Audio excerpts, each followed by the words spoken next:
Greetings, soul family. I'm Menti the Awakener here, and I was just speaking to a sister of mine about sacred sexuality and how the references in the Bible are all symbolic and all relate to us. And so, one of the things that we were talking about was sexual energy, and so I had spoken to her about Christ and Christ being saying that Christ ascended when he was 33 and what that actually means. So we know that we have the vertebrae of the spine, which has 33 vertebrae, and that's also known as Jacob's ladder as well. So that 33 represents the elevation in consciousness that Christ took.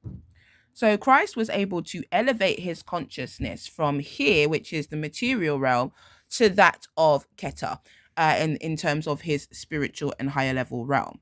So when we talk about the Kundalini and the serpent, when Adam and Eve, who came from the source, which is basically just the source reflected.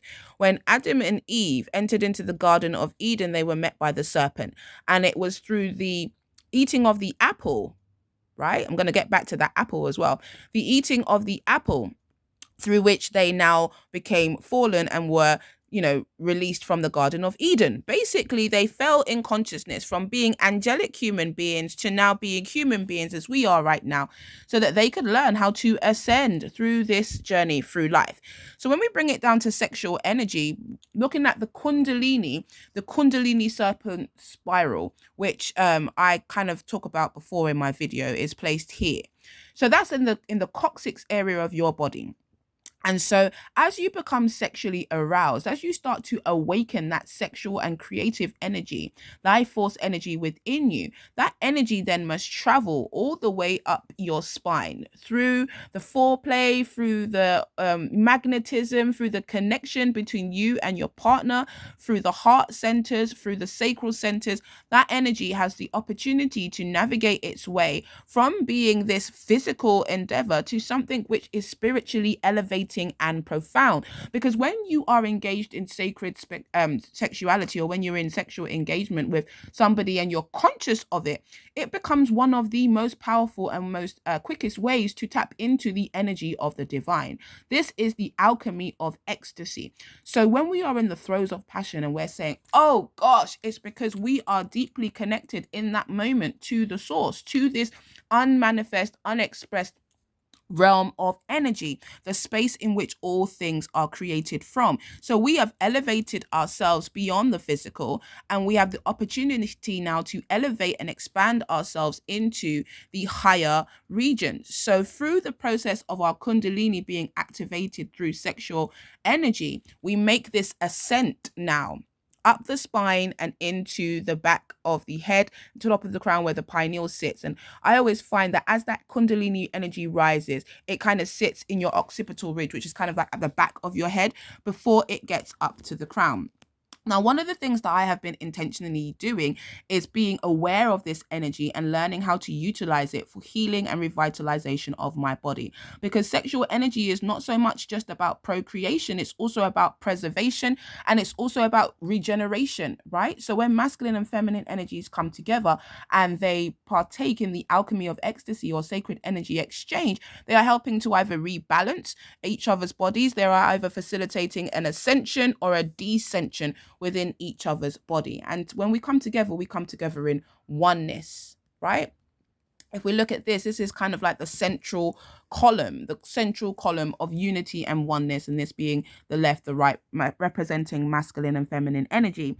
So when that energy now is, drawn up from the Kundalini, from the earth star, from the sacral, from the root, all the way up to the crown, is when we feel that ecstasy and that ecstatic energy building, and we are in ecstatic union with the divine. One of the things that we can do is start working with the energy in that space, because in your crown is your Christum, where that sacred oil that comes out, that elixir of life, that youth elixir, it comes from the crown inside of your brain, that Christum oil. And so when we are in the throes of passion, when we tap into our pineal, when we start to breathe and connect to all of our physical body centers, we can now start to tap into some really powerful, powerful energy. So rather than just allowing that energy to be unexpressed, we can now start to channel that energy. So we build this energy up in the crown chakra that's come up through our energy centers. And rather than just kind of looking for the release, we can start to now use the breath to channel that energy back down into the body, because it can assist with manifestation and also for creation and also revitalization of your body. This is also the process that happens when you are manifesting anything you want to create. You're drawing that energy up into the material energy, up into your crown, visualizing it, and then using your breath, using your craft, using your energy to manifest that into the material. So that sexual energy, when it's now brought up to the crown, has the potential to offer life-giving, life-enhancing, life-revitalizing properties. So when we talk about the Christ and we talk about the oil and we talk about the fountain of youth, it sits within your brain. And when you are able to reach those higher vibrationary states of ecstasy and joy, which, as you know, are high vibratory frequencies, you can now start to tap into that God self, the physical aspect of the God self, which is the Christic oil. And that now starts to rejuvenate your body, right? So those who are seeking spiritual knowledge, those who are aware of this spiritual knowledge and utilize it for themselves, you start to see that they begin to get younger. The knowledge that pours out of them is just hits you differently. The way that they move is different because they've learned to master this system within themselves. I wanted to bring you back to the pineapple because in my prayer, one of my favorite fruits is the pineapple. But when I was praying this morning, it came to me and God showed me that the pineapple is a very, very good way of decalcifying your pineal gland. But the pineapple, pine representing the pineal gland, which is the space that receives the light in your mind, and the apple that was eaten by Eve that allowed her to descend in consciousness and have this experience. The apple also represents reality. It also represents the planets. It also represents the heart of creation. So there is so much that can be explained to us quite simply through this old esoteric knowledge.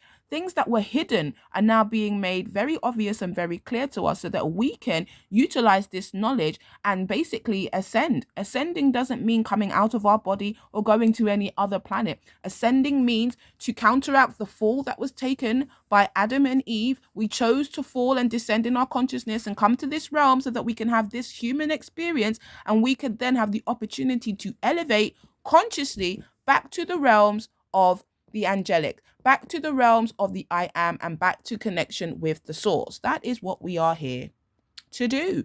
And so sacred energy exchange or sexual energy is one of the powerful ways in which we can ascend and expand our consciousness. But bear in mind, as much as it can be used as dissension, it's also one of the main tools that are used to descend us in consciousness and keep us very much trapped in this lower realm of lust, materialization, and suppression of our God self. For those who enjoy sexual energy, be mindful, because the more that you utilize your sexual energy, and especially if it's not done in the right way, you can actually deplete your Christum oil and your inner reserves that help to rejuvenate and revitalize your body. So I hope that this knowledge and information has helped you. If you would like to know more, then please do DM me to find out how you can join my School of Awakening membership. This knowledge is here for us so that we can learn who it is that we truly are. Ascension is not about something outside of you coming to save you from yourself. It is about awakening to the truth of who you truly are as divinity in the flesh. This is Amenti the Awakener, the Modern Mystic.